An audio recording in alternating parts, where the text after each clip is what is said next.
Okay. Stream is live. We're live somewhere.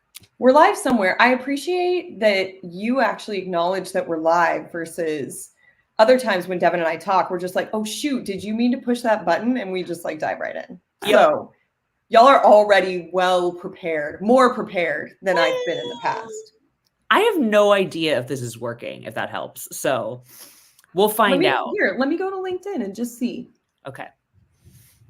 We can solve this. We Do our are. little tech check. We still got a whole minute before we're supposed to have substantive conversation. Exactly. Okay. We're supposed to have substantive conversation on this? All right, good. It's not live yet. Waiting for Don't Say Content at 1 p.m. Let me just see if this worked on YouTube. It didn't.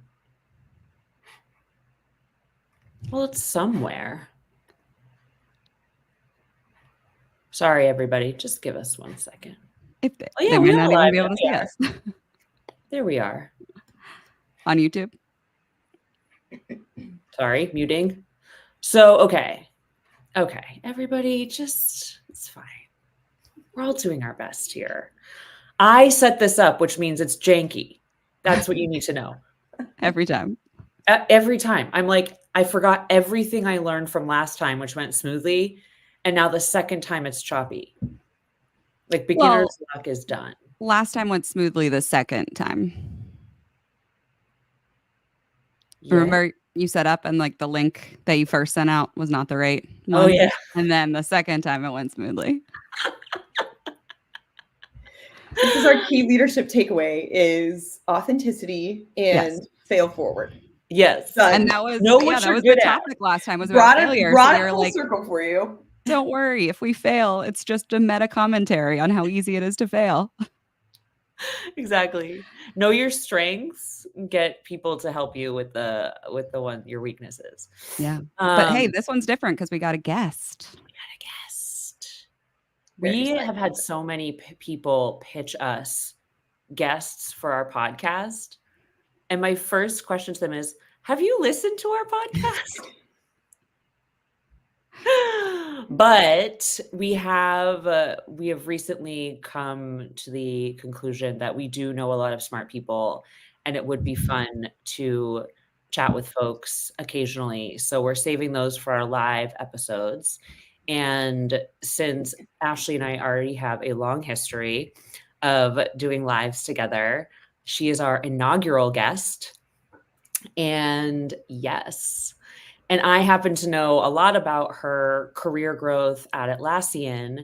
And I think we hear and talk a lot about growth at startups, early stage, growth stage, kind of mid-sized companies, but it's a completely different ball game when you're working at a larger org. And that's where Ashley has lived for, a good portion of her career. So we thought we'd tap her perspective here. And then sprinkle in our own. And this is basically, it's funny. I see this all the time with the clients I work with. And I know, Margaret, you focus on this a lot too with your clients, but you get into these companies who have these amazing teams with really smart people, and they struggle to be heard. They struggle to get their ideas or projects approved. And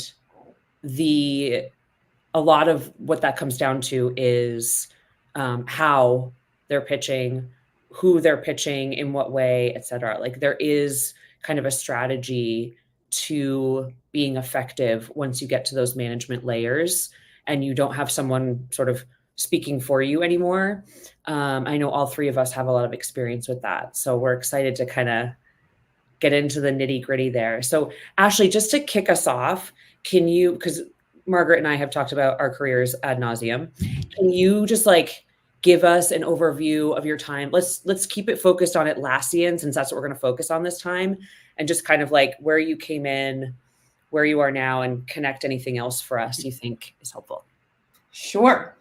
So super high level overview of me. I am a marketer, writer, speaker by day, and then a singer, actor, and fitness fiend by night. So that just orients on who I am as kind of a person, both personally and professionally. So I was actually brought in at Atlassian by someone who was on the corporate communications team. And it's funny because that's actually one of the weakest areas of my skill set. But that person at the time was managing a lot of like content marketing and content strategy related areas. And so they actually were kind of like, you're just good enough at the comms piece and you have enough experience at the comms piece that like I can use you. But actually, I really need you for this whole other problem space. Like win-win for me. You can do both. We then determined that social media should actually be, and again, at the time, social media lived with the email team because it was a broadcast channel. So I've been in Atlassian for over 6.5 years. And so when I was first brought in, email and social sat together because they were considered distribution channels. And during my time, we kind of determined that actually social media is beyond that. So it moved over, and that it started, the shape of the problem spaces that I was owning started being very clearly not comms, again, because it's not the strongest part of my skill set. So if you give me a list of problems to solve, I'm actually not going to choose to solve the comms problems as like my first thing. And so it was like, maybe we should like officially make this part of your job to connect the dots between these different areas. So I became senior manager of integrated media, and everyone was like, what does this do? And I was like, I sit at the intersection of these 3 different problem spaces. And people were like, okay, got it. I then moved over a couple years later into the product marketing team. And again, they kind of were like, you have just enough like product marketing chops to do this role, but we also actually kind of need the connection with the content strategy. So, and like, we need to expand our social media programs from a product marketing and like campaign standpoint. So I moved over there, I started managing a team, and then ended up getting promoted to be director of product marketing. I built our associate product marketing manager program. So really thinking through, how do we bring in the next generation of marketers? How do we grow that talent? And then how do we use a program like the APMM program to make additional opportunities for our high potential individual contributors and people who want to move to the people management track, but don't have experience, and we don't have teams large enough that it makes sense for them to take over a team. So it was really connecting the dots across all levels of careers and across IC paths and manager paths.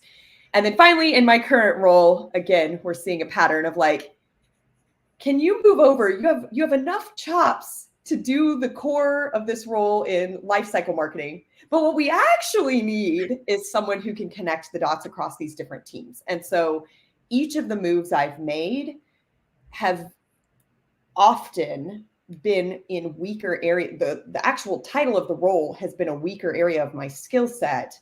Yeah. But because I have the ability to connect the dots across multiple teams and multiple crafts as a generalist, the real reason I've been able to move into those roles is actually the primary skill set, is that dot connecting. Yeah. But I have enough craft level skills in whichever team I'm sitting in that it makes sense to go ahead and put me into that role with that title in that org.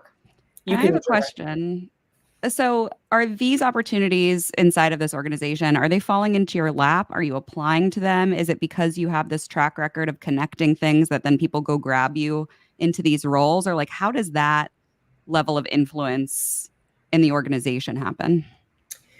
So there's a couple ways that this happens. One, because I am naturally inclined to connect all the dots. That's the professional way to put it. The true way to put it is I'm freaking nosy, and I like to have my hands in other people's business. And so I'm constantly talking to other teams. One nice thing, so a value at Atlassian is open company, no BS. One of the very tactical ways that shows up is that all of our Confluence pages are open by default.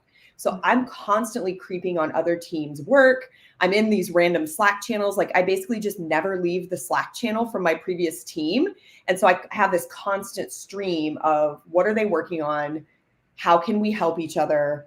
Who just joined your team? Should they partner with someone on my team, right? So some of it is just the relationships and having those conversations. Some of it is being strategic about my own career growth. So every 18 to 24 months, I start saying, what is the next thing? And I start having those conversations with my manager. And so my managers are very well aware that I'm not going to stay in the same role. I might stay with the same team. I might stay with the same company, but I will likely not stay in the exact same role for more than about 2 years.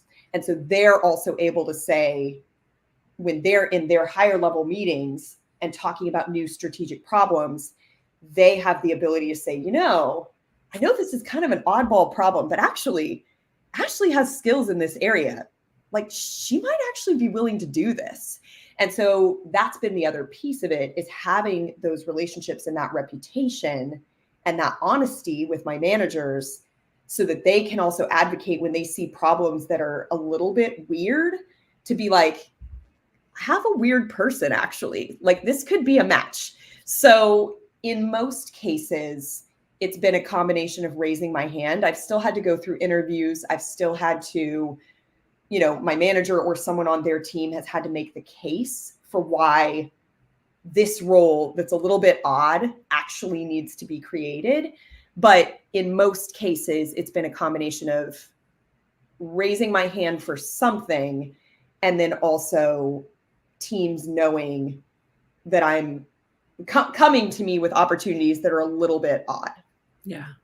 I suppose it's implied, but should probably be said, that you wouldn't be, the doors wouldn't open for these opportunities when you knock on them if you weren't also performing and demonstrating to your boss and the company that you're performing. And I bring that up because I happen to know you're very good at that, both in like, you've done a really good job of representing yourself at the company, and in a non-braggy way, showcased your accomplishments through your team. And in addition to that, to you, how much you network and partner with other companies. And I mean, you were literally just telling me this on the phone yesterday. But it was a perfect example of, because you partner so much with other teams and support them proactively, you end up being called out by other people on the team as someone who's really helpful and awesome and enabling them. But yeah, just, when you are, I don't know if you want to say anything about the performance piece and how that's like, how you've worked that in. Sure.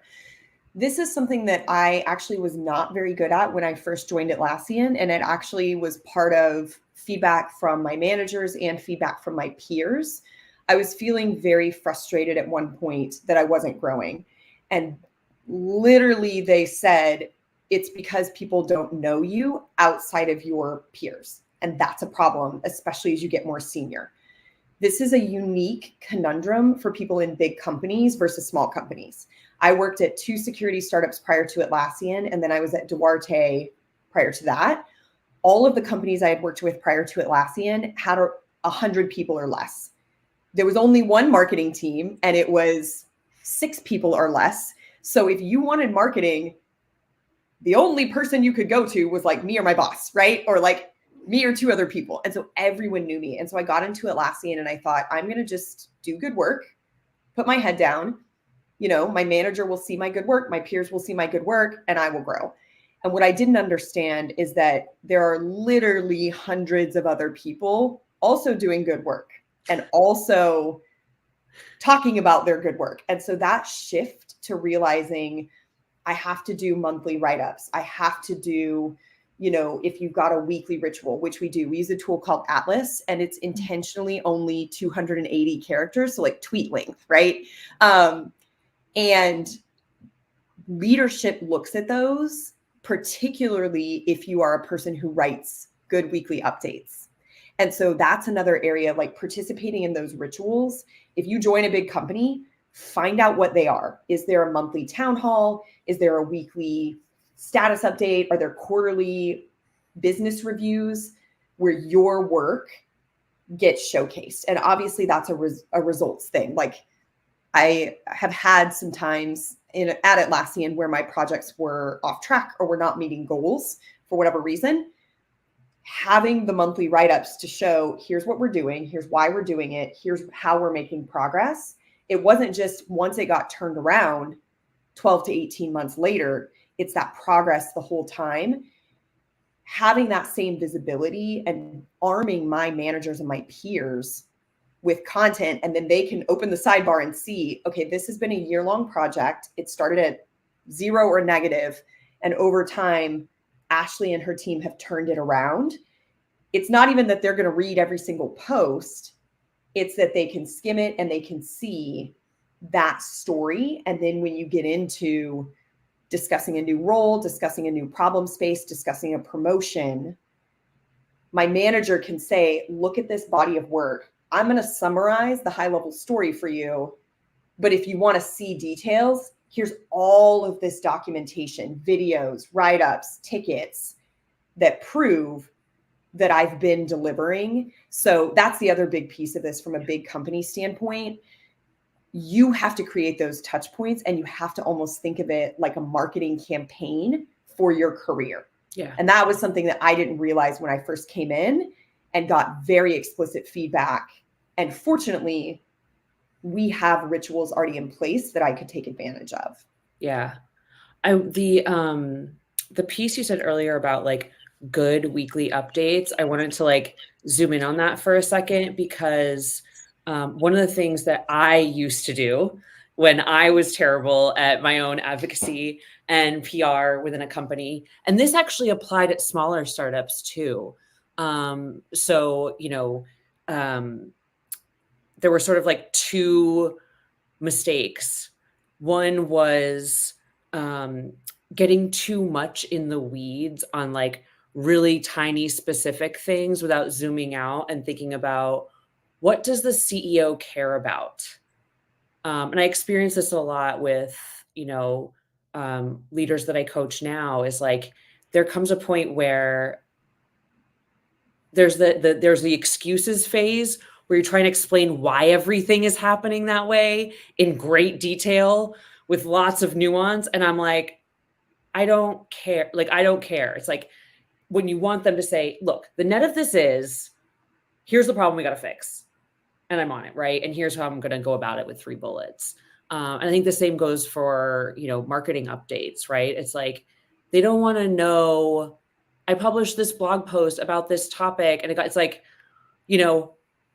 we are going after said keyword. Here's where we're at with it, whatever. And so I think that's a really important aspect of it, is like learning to speak to the people reading it and being confident enough to not include the kitchen sink.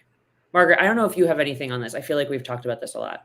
Yeah, I just love what Ashley said about like it's a marketing campaign for yourself. And I think when we're thinking of marketing, you think about where are the channels that your target audience lives in, where are the places that they're already showing up, and how do you make sure you're staying top of mind so that they think about you, right? And it's a piece of the personal branding aspect, but it's also a piece of knowing your target audience and knowing how to communicate with them effectively in the least frictionful way. If they're already reading these updates, just show up, and just make sure that you're speaking their language, to your point. So I think it's really smart. I've failed at it lots before too. But and I think too, Ashley, like there's a piece of when you're talking about like from the smaller company to the bigger company, I also think it's a piece of becoming more of a leader where you start to have to talk to non-marketers, right? I think as individual contributors and folks earlier in their career, all they have to do is talk to other marketers about what they're working on, what they're not working on. And you, to Devin's point, you can put in all of that nuance of what's working and why it's working, or what's not working and why it's not working. And I think a big switch is not just to go to a bigger company, but also to become more of a strategic leader. You start to talk to folks that don't have a background in marketing and understanding how they consume information and what words and language works for them in their brain. And that can be a difficult switch to do, and also to stay visible with those people rather than just like, everyone on the marketing team knows me and loves me, I'm cool. It's like, even in a small company, if you can't make that switch to like, now everyone on the executive team knows me and knows I do good work, it's a tough one to do. And that's kind of where the networking helps, right? Ashley, it's like, small or large, if you're networking with the people in the departments that you're going to eventually have to convince in some way or interact with or report to, you're going to learn what they want through having conversations with them. That's true. And the other piece of it is the depth of context. And this is an area where I think this is still a growth area for me, is the depth of context. I've done much better to structure my communications correctly, which is basically, if I'm speaking to more senior level folks, put the recommendation at the top or put the results at the top, and then say, for some additional context, learn more about the journey, understand why we're tracking this specific metric. Here is the context. Sometimes that can still be quite long for me. Again, I've still actually done pretty well to add a TLDR, like a summary, or to structure it in a skimmable way. But every so often I'm still like, okay, step one, what is a marketing funnel, right? Why does the marketing funnel struggle as a forward-looking strategy tool versus a retrospective measurement tool, right? I do still think that context is helpful, particularly if we're making a shift from what we've done before. It's helpful to understand conceptually why this matters. But I don't get the luxury of 3 or 4 paragraphs and 1,000 words. And actually, let's pontificate about the history of marketing in the last decade. No one freaking cares except marketing nerds like me. And the reality is, to Margaret's point, the marketers already know that history. Yeah. Like, all the people who want to nerd out about that journey are already well aware of that journey. And so being succinct in the context, even if you've structured the communication correctly, that's another area where I find a lot of people at my career stage, like when I look at people who are 1 to 2 levels above me, how they structure their information and the depth of the additional context that they provide, that's an area where I'm like, okay, I need to study this because I'm still giving too much context that doesn't actually matter. Well, also, I feel like you learn more by including less, because then there's space left for people to say, to ask questions. And so if you're including, like when you include the kitchen sink, you don't know what was too much for people. But when you include less, it leaves space for them to be like, yeah, but what does this mean? And you're like, oh, that's something they need to hear about. I'm curious, when you talk about this intersection role, I think it's an opportunistic role to talk about, because when you come in new as a leader somewhere, or you move up as a leader, there's either some repairs you have to do from people who came before you, or things that came before you, like kind of combating the legacy effect and any kind of trust that was broken before you. And just simply people who you don't know yet.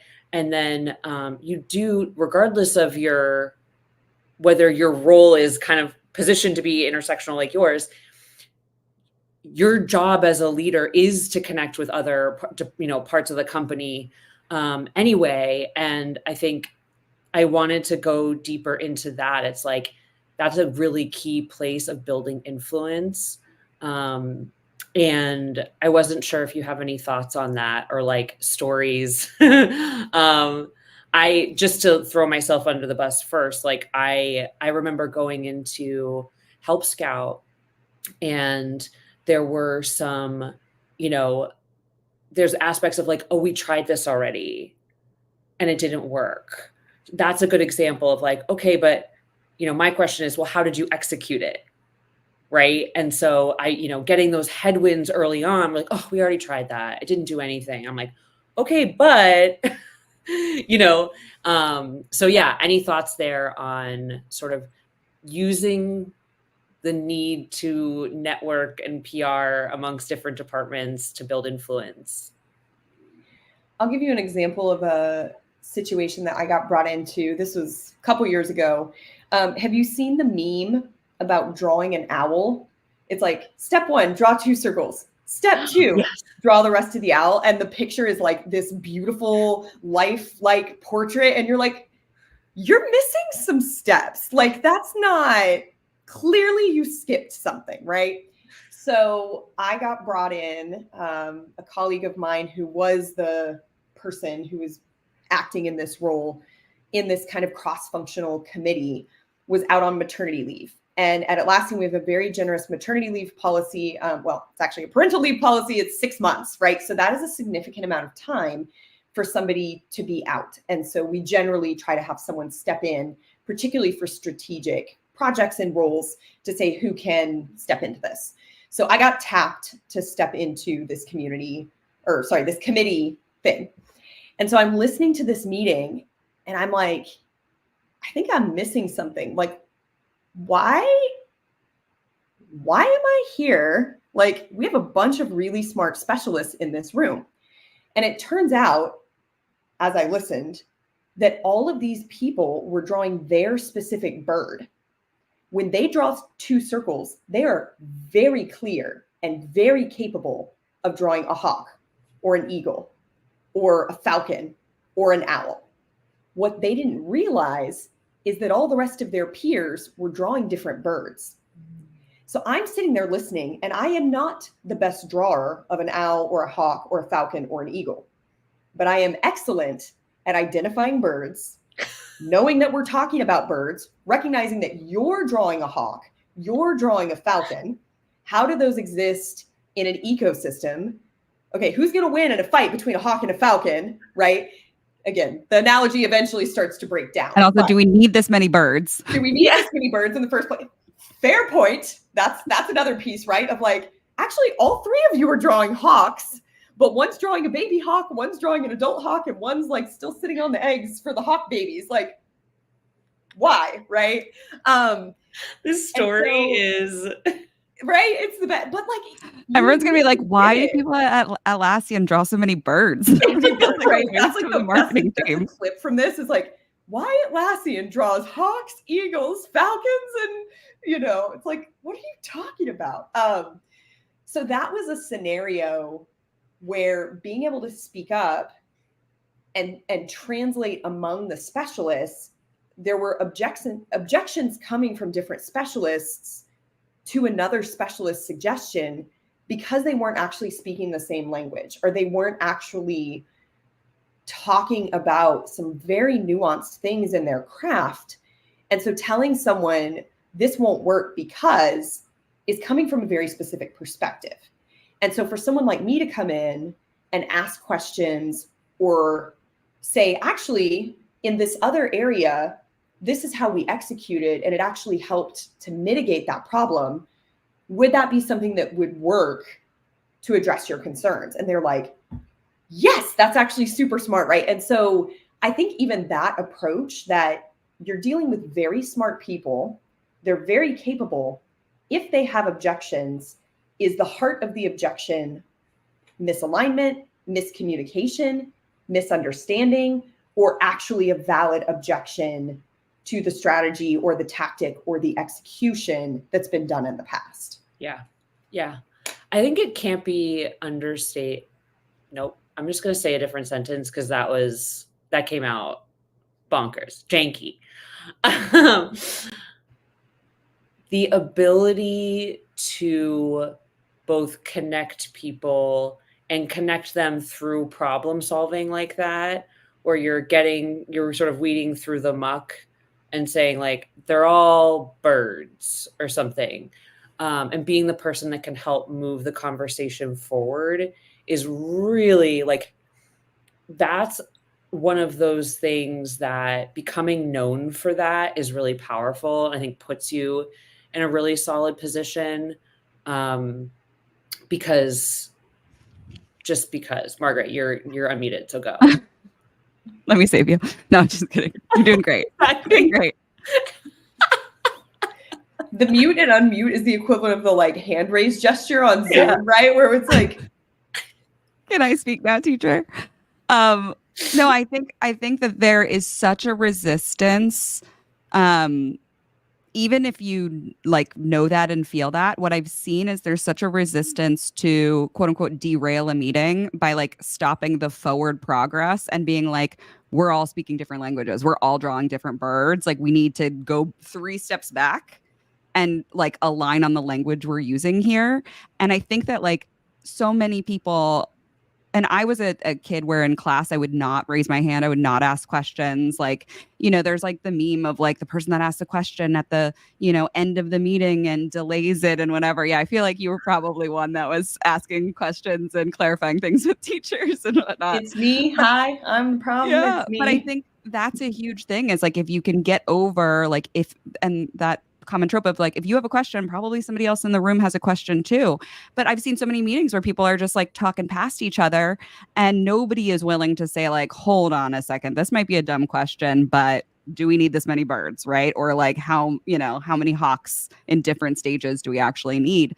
And I just want to call that out as like something that's like very difficult to get over that fear of like, I'm going to be the one that just absolutely derails the shit out of this meeting right now. Do you know that the further along I get in my career, the like dumber my questions get, and they always blow people's minds. They're like, actually, I don't know. I'm like, well, holy shit. Yeah. It's like, and I remember that from like before when I had bosses. I'm like, God, why? Like, they had what I perceived before was like, wow, they really cut to like the most important piece. It's like, oh wow, how they don't. And now I'm like, again, my questions are like, why are we here? Why are we measuring that? Like, what does that mean? And there are numbers I recognize and have used. They're like, but based on the context, I'm like, and typically you get either like, if there isn't thought behind it, that's what reveals the disconnect, Margaret, to your point. It's like, that's where you see, oh, this is how this is going sideways. We're all talking about an owl, but each of us define an owl differently. And so one of them looks like a hawk and one of them looks like an owl, but they're both owls in their minds. This is going to go on forever. This is like my favorite new analogy because anytime I say it, people immediately are like, oh my gosh, it makes sense. And I was like, you should imagine me sitting in this big meeting and being like, y'all, it's the bird meme. And then being like, nope, focus. We're not talking about birds right now. That's not what we're doing. But when it hit me in the meeting that this analogy and that meme was like, I was living that meme.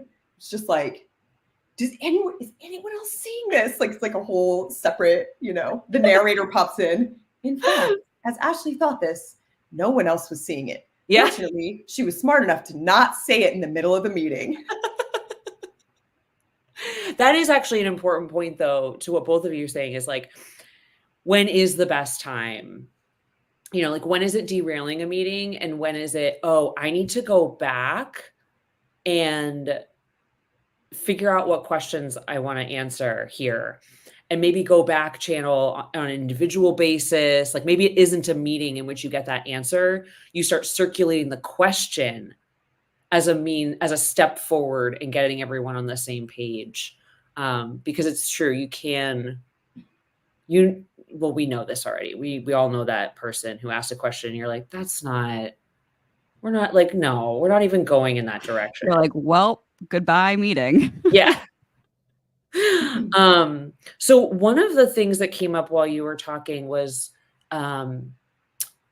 another thing that I've seen from folks, which is how do you let people in your company know that how do you change people's minds about you?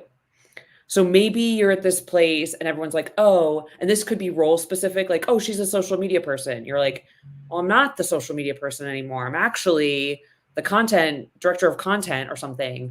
And it can also be personality or sort of perception of the way you operate. So, maybe you had a habit of derailing meetings and you got good coaching on it from your boss and you're trying to change that. But like a lot of times I feel like that sticks with people. in their jobs, and they're like, Devin, like I'm doing this thing, and it's like, I'm still not making any headway on it. So I don't know if you had any experience with that and have anything to say about it. Sometimes I'm successful at this, sometimes I'm a failure at this. And I will say, so one of our values is play as a team at Atlassian. This is a double-edged sword because particularly what I was doing 5 years ago, I am not doing now. And yet, because I've been at Atlassian for a very long time, I've worked with a number of different teams, people still come to me with questions about, oh, I see you did this thing, or I heard about this project, or someone told me that you're the person I should ask. Sometimes the Slack messages I get, I'm like, how did you find me? Like, who told you that I'm the person to ask for this, right? So actually being willing to say, no, I don't do that task anymore. Saying, actually, my team no longer handles that. Here's who you should go to. Intentionally not getting access to certain things. I have a number of systems where at previous points during my tenure, people were like, should we maybe get you an account? And fortunately, I like sparred that with my boss, and they were like, no, because if you have access, now suddenly you have ownership. Yeah. So I remember even very early in my career at Atlassian, there was a question of whether or not I should have admin access to update the website. I have the skills. I had the seniority to be able to make the call. Oftentimes I was the final person who is approving something. And so, yeah, naturally, like you can just, yeah, if you want that change, we'll just give you access. You can go in and update it yourself. No, because then I become the person who updates things on the website, right? So I declined that access. I had another scenario where, again, I was the final approver of a lot of these assets for YouTube. We should just get you login. You should just be able to upload stuff into YouTube yourself. No, because then I become the person who uploads things for YouTube.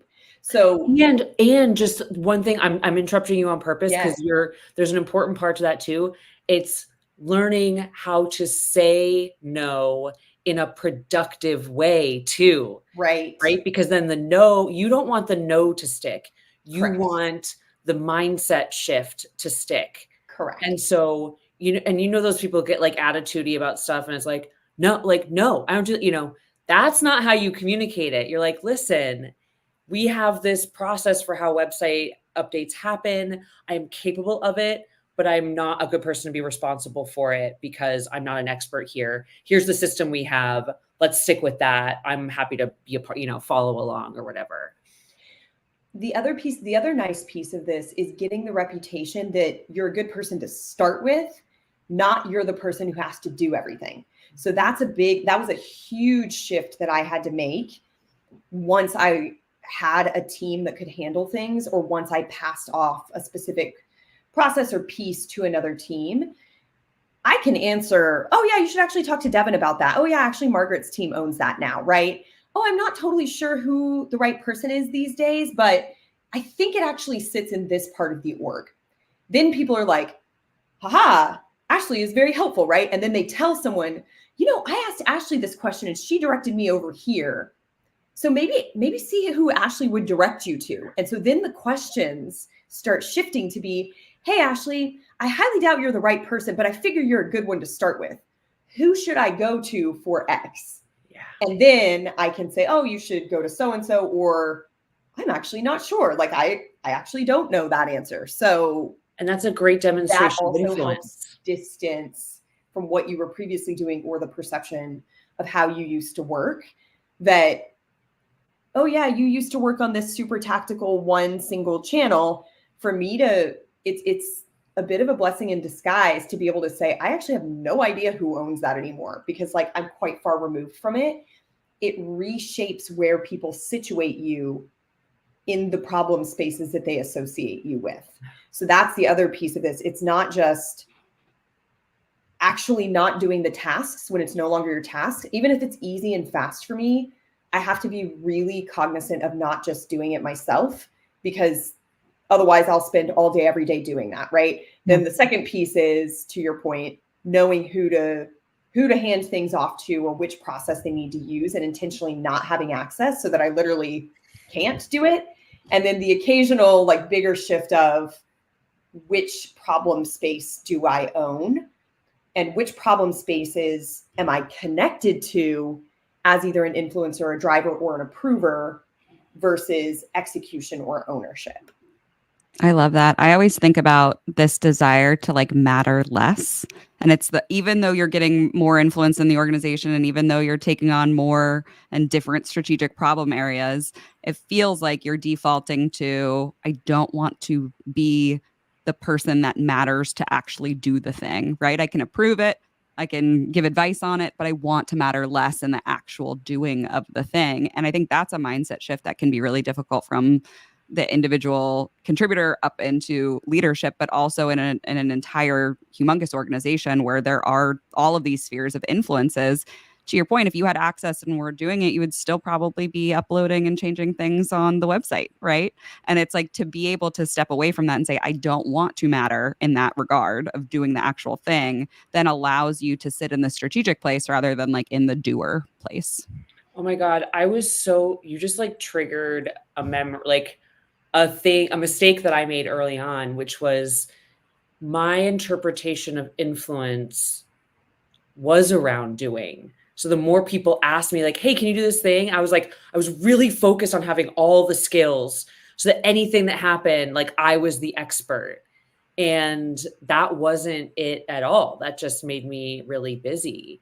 The influence comes from understanding the org, having relationships with people within the org, and being a director, connector.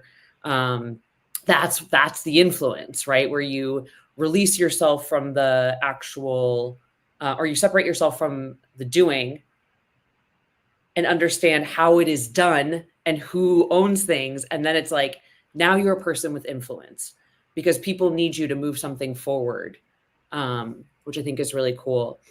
One thing I wanted to ask about, so on the same question, which is the value of telling people how you're changing as you're changing. And so one example, actually, this is with a client of mine that I thought was really cool. You know, we just started working together. We're learning a lot about each other. And this person put in a message to me where they were asking me to look over something. They said, RE, my effort to change the way I operate in this way.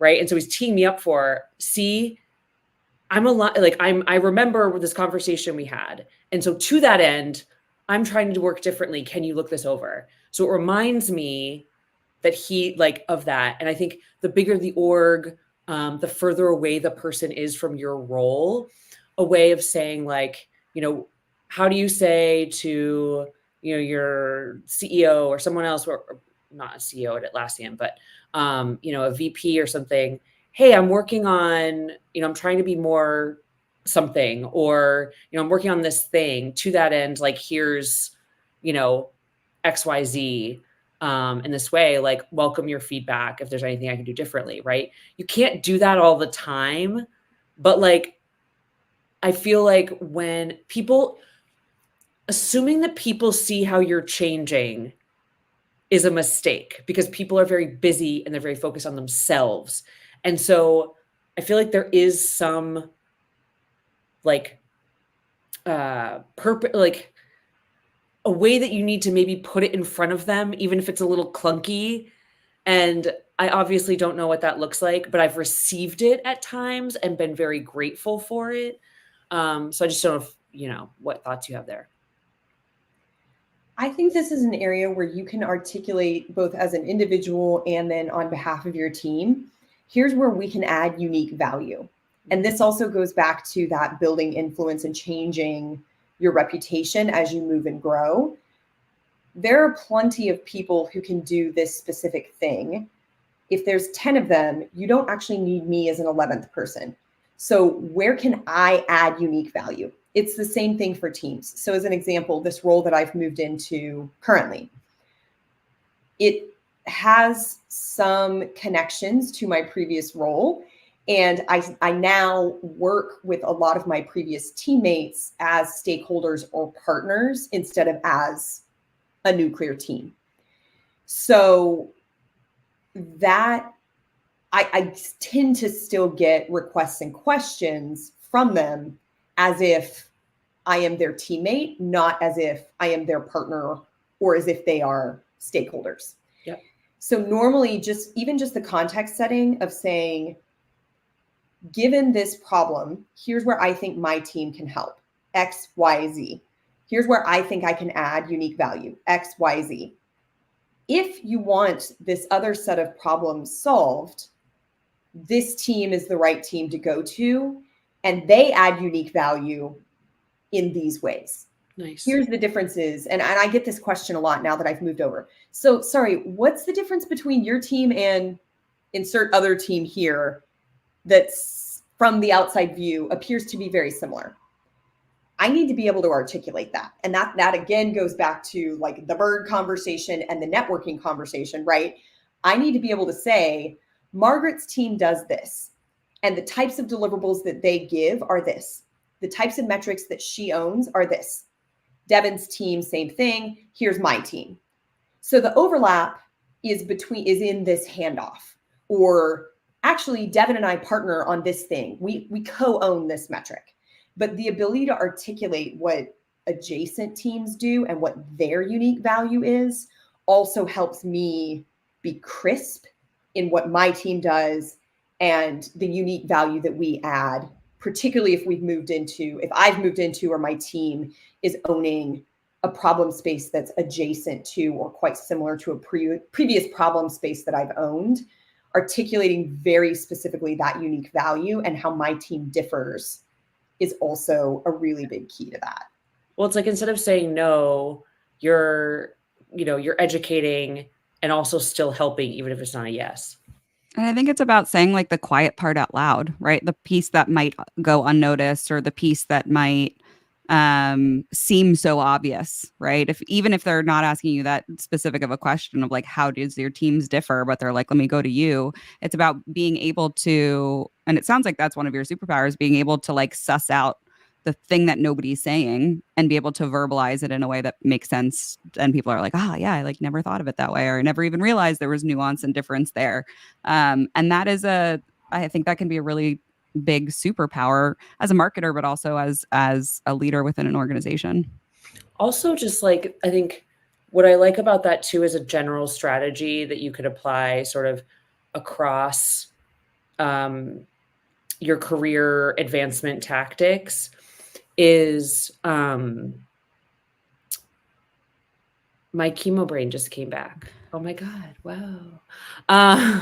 No. So instead of just like, I think my brain is going forward to like mistakes people make, which I want to talk about next, but it's like, you're putting in front of people at all times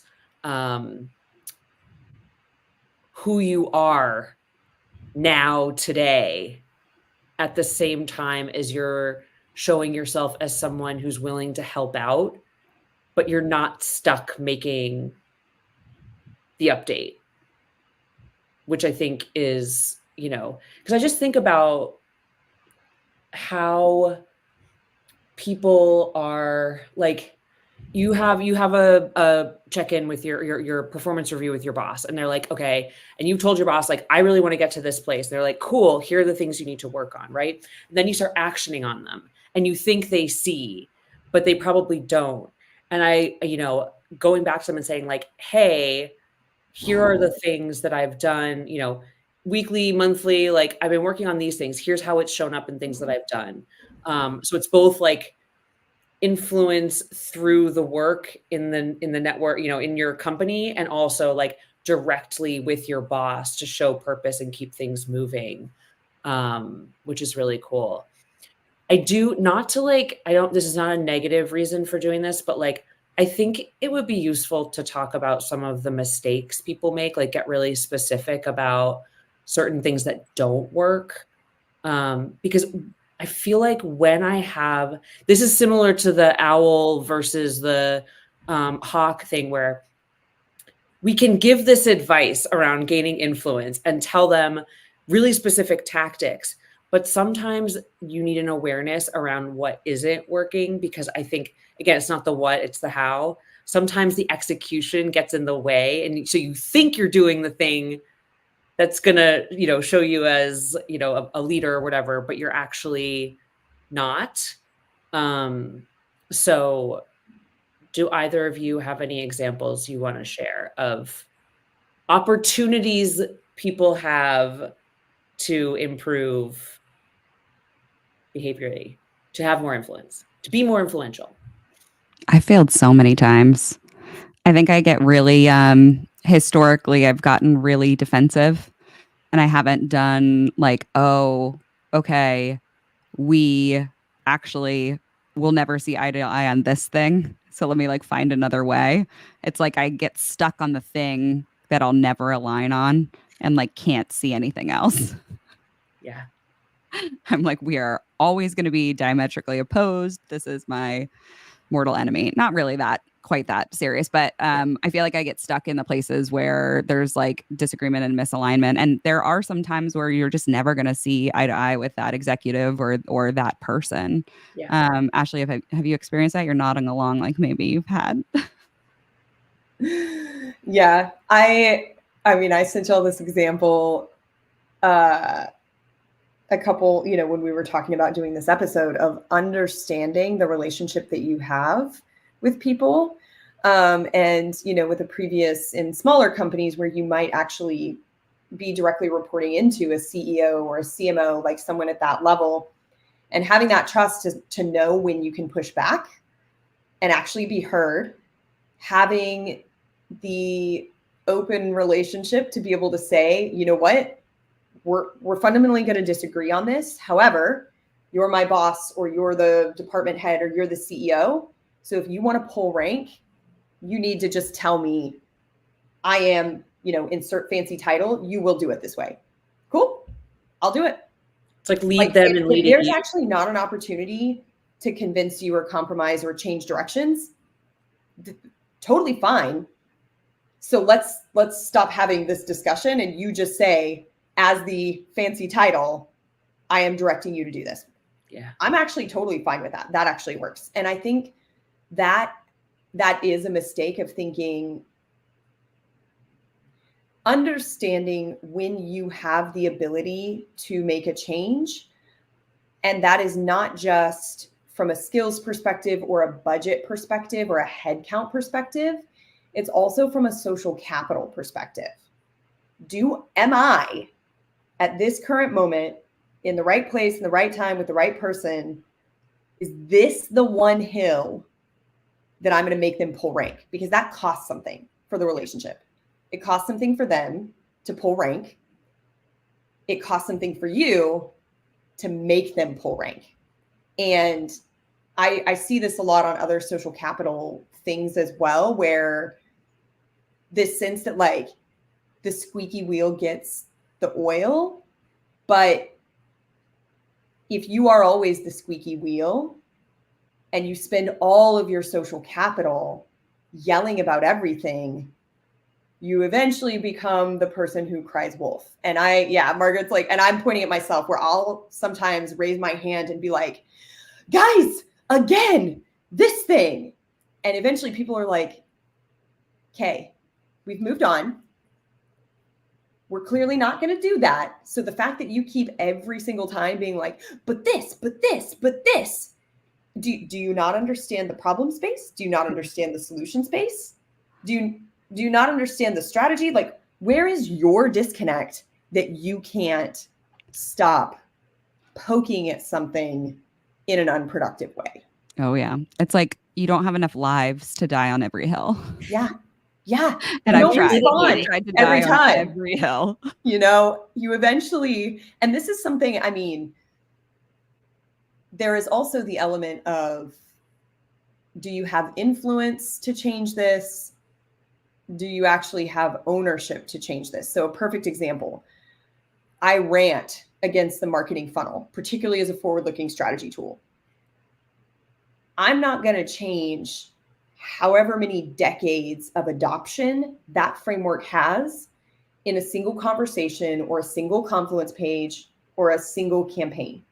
And if I refuse to build the bridge back to my stakeholders, particularly senior leadership, by insisting that we talk about the elements of my playground and how I define it, they're going to look at me like I don't understand marketing. Yeah. I have to switch my language to match them. I have to be the translator between these things if I want to change the conversation or the model or something like that. And I see a lot of rigidity and, to Margaret's point, defensiveness around introducing a new idea or trying to shift the language and the mindset.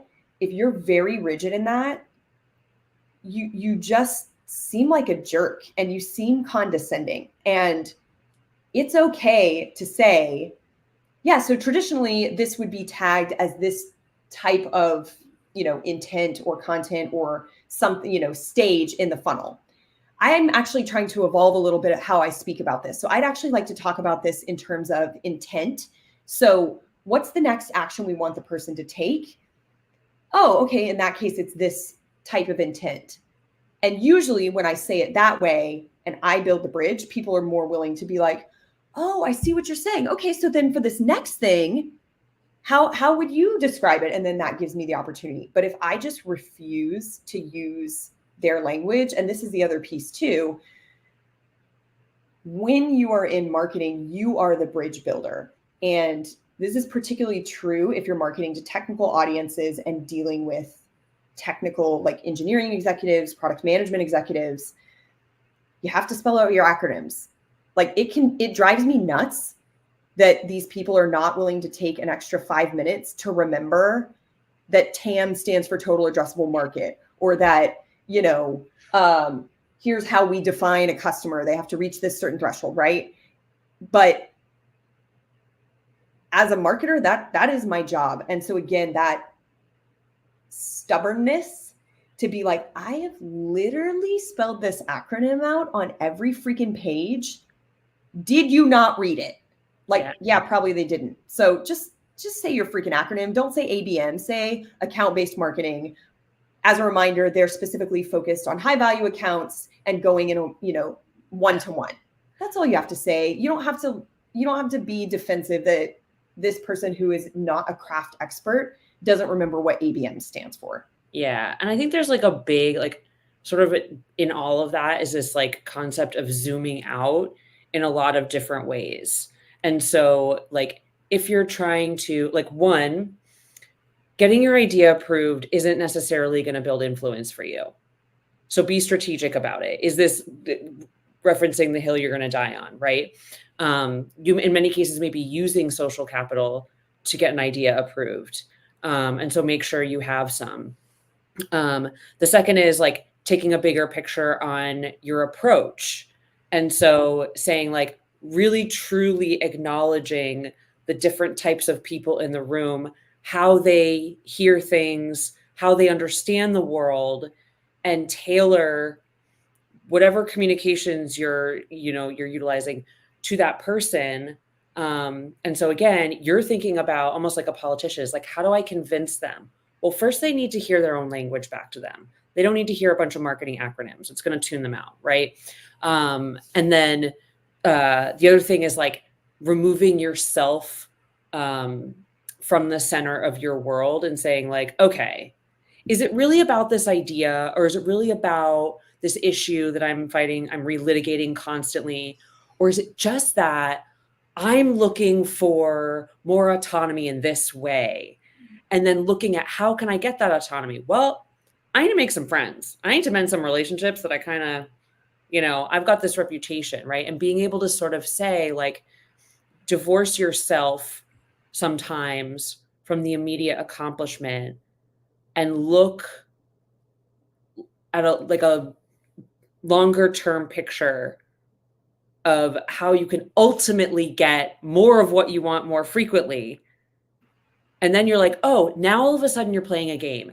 And I think where I see people get caught up a lot is when their emotions come into play, where they're like, as you said, defending themselves, either with like tons of detail or by not asking questions. So when you give them a piece of feedback, instead of being like, oh, interesting, like, tell me more about that. Where have you seen me do that specifically? Like, I want to learn more about it. Or just like griping about it to everyone and then being known as the person who's griping about stuff. So like, I think that's like, for me, that's sort of like the meta, like that's the sort of like the meta strategy, which is like, you need to get yourself out of your own weeds.